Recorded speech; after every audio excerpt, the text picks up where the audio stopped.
افکار عالیہ تو آپ نے سن لی، اب افکار غالیہ قسم کی شاید ہماری کانفرنس کا موضوع فکر اسلامی میں روایت اور جدت۔ اب یہ بہت بڑے مسائل ہیں اور ہم ذرا اردو ادب کے تو ہمارے کچھ پر جلتے ہیں۔ میں ذرا سی کوشش کروں گا کہ جس چیز کو روایت اور جدت یا جدیدیت کہتے ہیں، اس کا مغربی فکر کے تناظر میں اور مغربی فکر یا ادب اور جمالیات کے تناظر میں ان کے جو مفاہیم ہیں اور جو پھر ان کے اثرات ان کے حوالے سے۔ اچھا، میں نے اپنا موضوع ادبی تناظر رکھا۔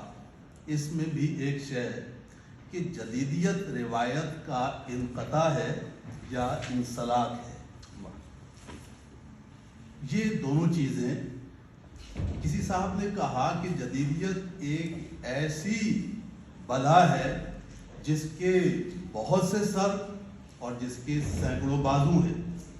اس میں اتنے متضاد قسم کے عناصر جمع ہیں کہ آپ کسی ایک خصائص کی طرف جاتے ہیں تو پتہ چلتا ہے کہ اس کا متضاد بھی اسی میں موجود ہے۔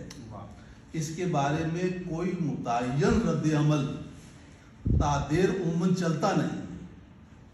تو میرا مسئلہ ادب ہوگا، اور ایک ادیب کا قول ہے کہ ہر ادبی مسئلے کے پیچھے کوئی فلسفیانہ یا فکری جھگڑا ضرور ہوتا ہے۔ تو اب جدیدیت اور روایت ادب میں بھی آئے گی، لیکن اس کے پیچھے وہ جس چیز کو ہم نشاط ثانیہ یا تحریک تنویر کہتے ہیں، اس میں جو ایک نیا قسم کا انسان پیدا ہوا، اس انسان نے کانٹ کے الفاظ میں انلائٹنمنٹ کیا ہے؟ اپنی عقل پر بھروسہ کر۔ اب اپنی عقل پہ بھروسہ جو ہے اس میں یہ ہے کہ ماورائے حواس انسانی جو ہے اس کو ذرا سا کمتر کر دو، پیچھے کر دو۔ تو اس سے پھر سائنس کی ترقی ہوئی، سائنسی انقلابات آئے، صنعتی انقلابات آئے، اور مشینوں میں ترقی ہوئی، جہاز رانی ہوئی، یورپ اپنے سے باہر نکلا، افریقہ گیا، ہندوستان گیا، نو آبادیات بنی۔ یہ سارے اس کے شاخسانے ہیں، اور یہ سب جو انلائٹنمنٹ ہے اسی کا بدلا ہوا نام جدیدیت ہے۔ مگر میں اپنی فہم کے مطابق اس کو فکری جدیدیت کہوں گا۔ فکری جدیدیت اور جمالیاتی جدیدیت میں ذرا سا فرق ہے۔ فکری جدیدیت ماضی سے، روایات سے، ماورائے حصے انسانی سے ایک پیٹھ موڑ کر کھڑی ہوئی ہے۔ مگر جب 18ویں صدی اور اس کے بعد صنعتی انقلاب آیا، یورپ میں دیہات ختم ہوئے، فطرت تباہ ہوئی، بڑے کارخانے بنے، اس میں انسان تحت انسانی سطح پہ گیا، تو انسان نے سوچنا شروع کیا کہ روشن خیالی پروجیکٹ کے جو بڑے بڑے سہانے سپنے تھے وہ کیا ہوئے، انسان کے اوپر کیا بیت رہی ہے۔ ایک ایلیویشن کا تصور کارل مارکس کے ہاں نظر آتا ہے کہ آدمی اپنے آپ سے یا اپنی محنت سے حاصل کیے ہوئے پروڈکٹ سے بیگانہ ہے، اس کے اندر ایک بددلی ہے۔ فرائڈ کے نظریات آئے، پھر ڈارون کے تصورات آئے، تو وہ جو انسانی مرکزیت کا تصور تھا کہ انسان، ہیومنزم جس چیز کو کہ انسان سے بالا کوئی چیز نہیں ہے، اس پر ذرا سا سوچنے کا رجحان پیدا ہو گیا کہ آیا جس سمت میں ہم چلے تھے یہ سمت کتنی درست تھی۔ یہ وہ وقت تھا کہ یورپ میں سمبلزم کی تحریک پیدا ہوتی ہے۔ سمبلزم کی تحریک کے پیچھے ایڈگر ایلن پو جو امریکہ میں لکھ رہا تھا، پراسرار قسم کا اس کا، تو اس کو بودلیئر نے لیا، بودلیئر نے ترجمہ کیا، سمبولزم کی تحریک پیدا ہو گئی۔ اسی طرح انگلستان میں ایزرا پاؤنڈ اور ٹی ایس ایلیٹ وغیرہ، ان لوگوں نے جب اپنے روایتوں کو یوں پیچھے ہٹتے دیکھا تو انہوں نے کہا کہ کہیں نہ کہیں کوئی غلطی ہوئی ہے، کچھ نیا ہونا چاہیے۔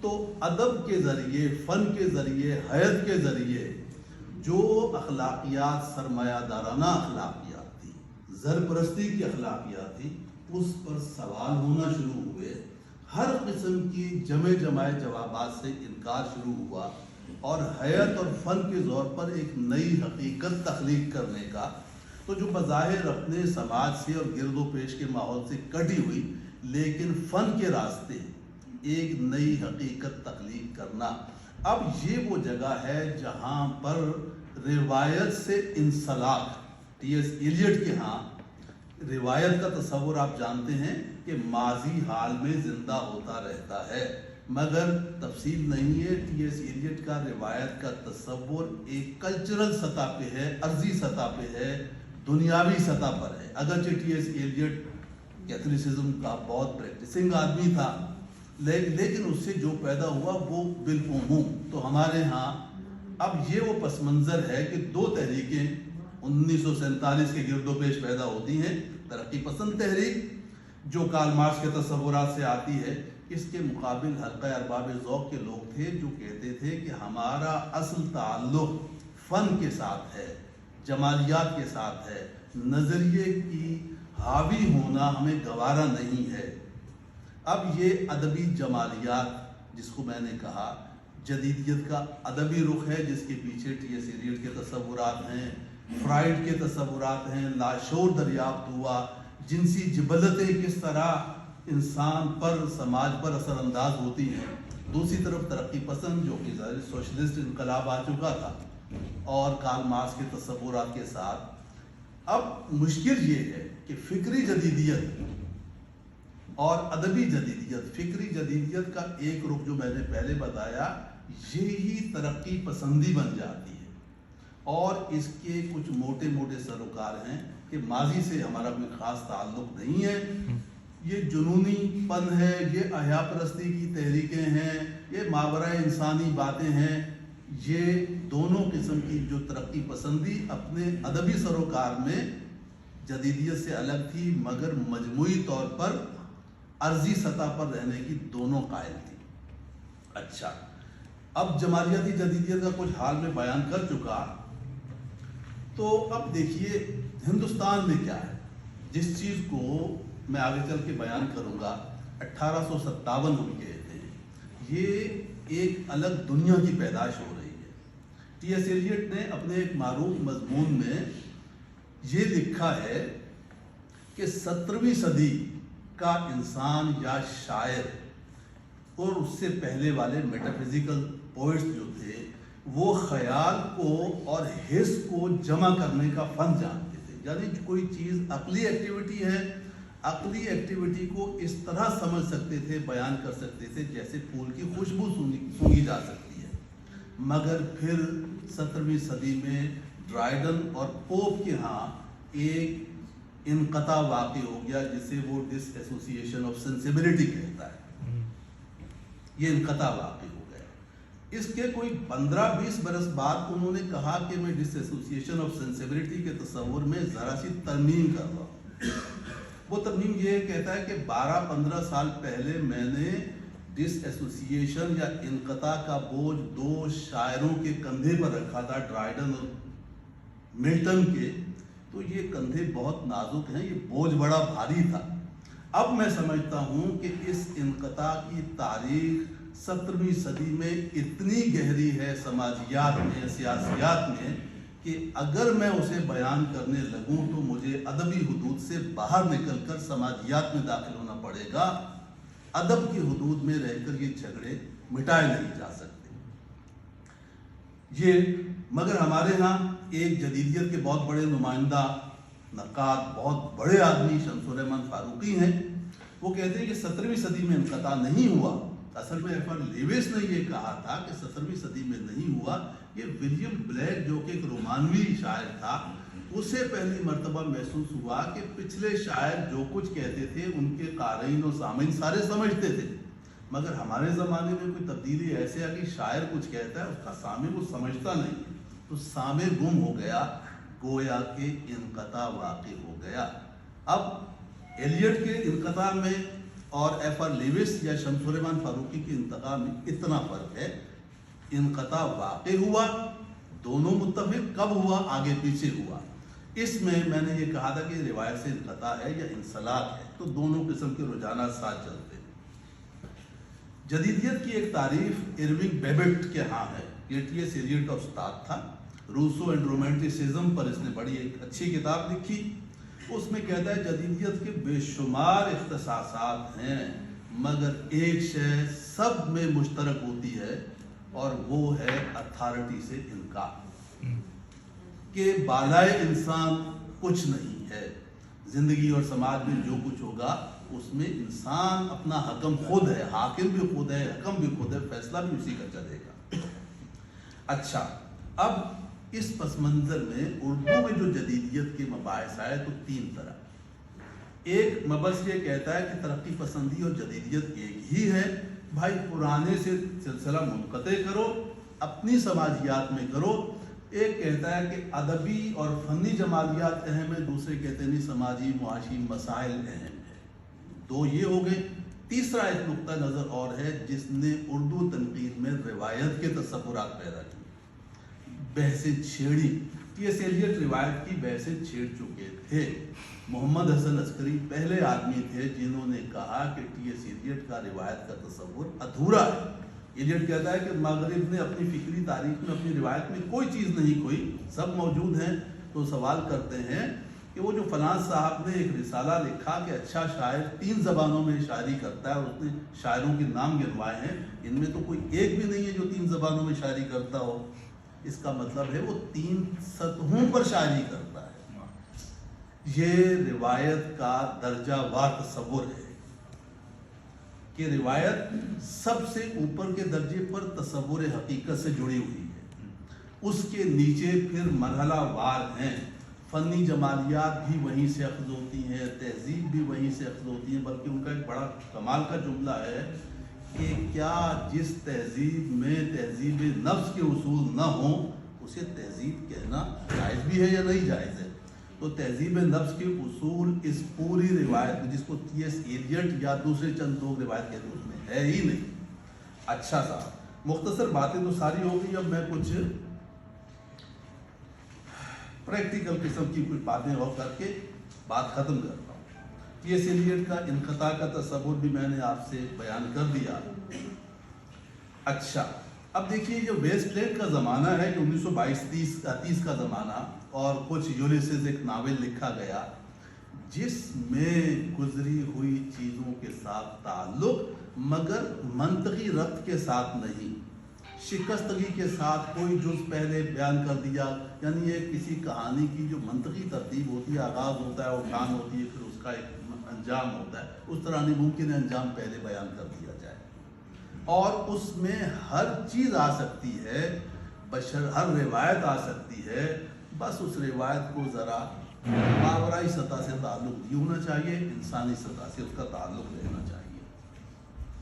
یہ اچھا، اب انہوں نے روایت کو رکاوٹ کے بجائے اپنا ایک سہولت کار مانا۔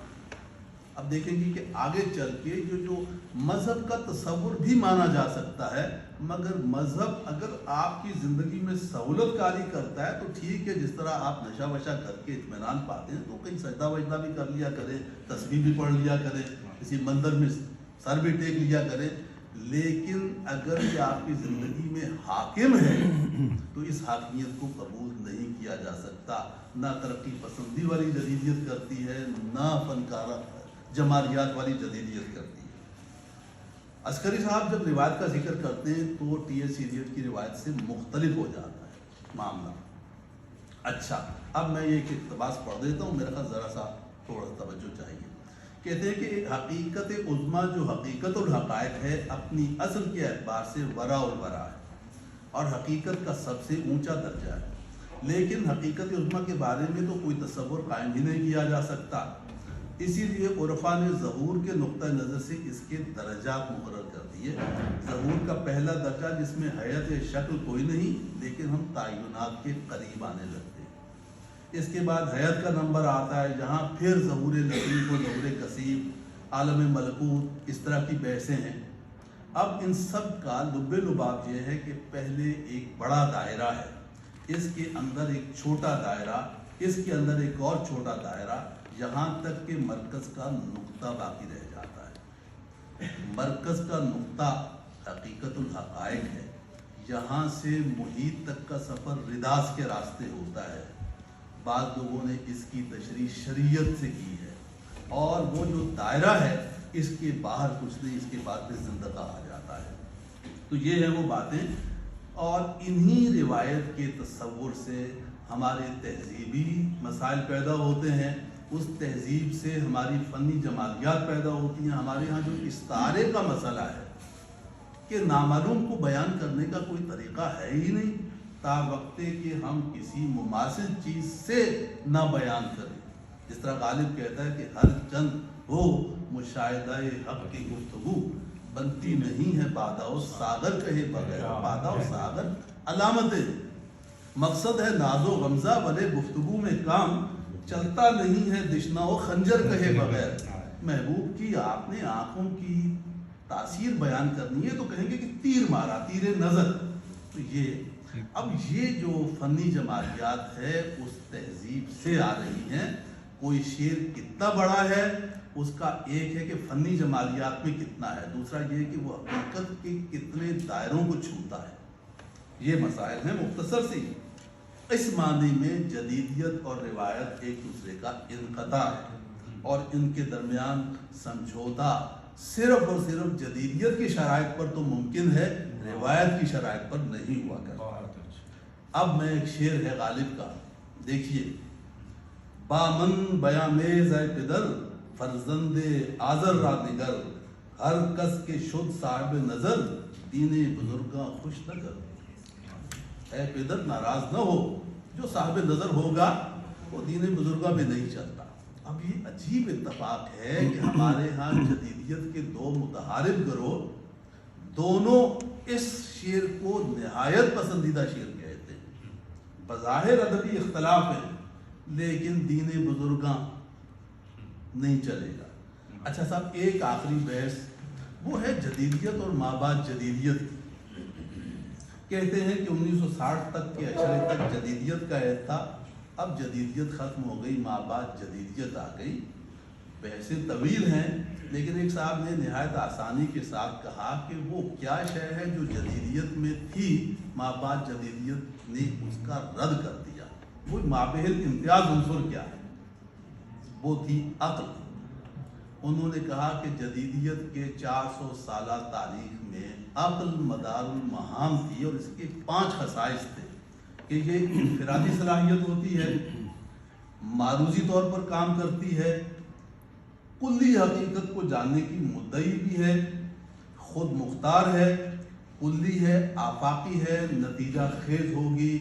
انسان نے روشن خیالی کے عہد میں جو خواب دیکھا تھا وہ خواب اس زمین پر پورا ہو جائے گا۔ لیکن مابعد جدیدیت نے آ کے عقل کے ان 5 خواص پر خط تردید پھیر دیا کہ عقل میں یہ صلاحیت نہیں ہے، پہلے سے زیادہ بری حالت ہے۔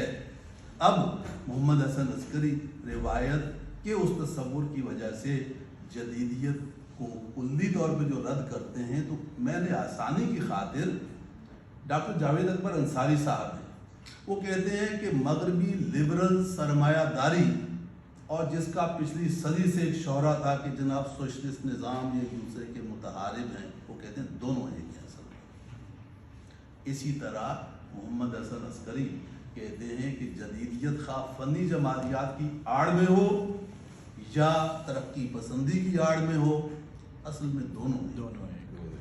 بس بہت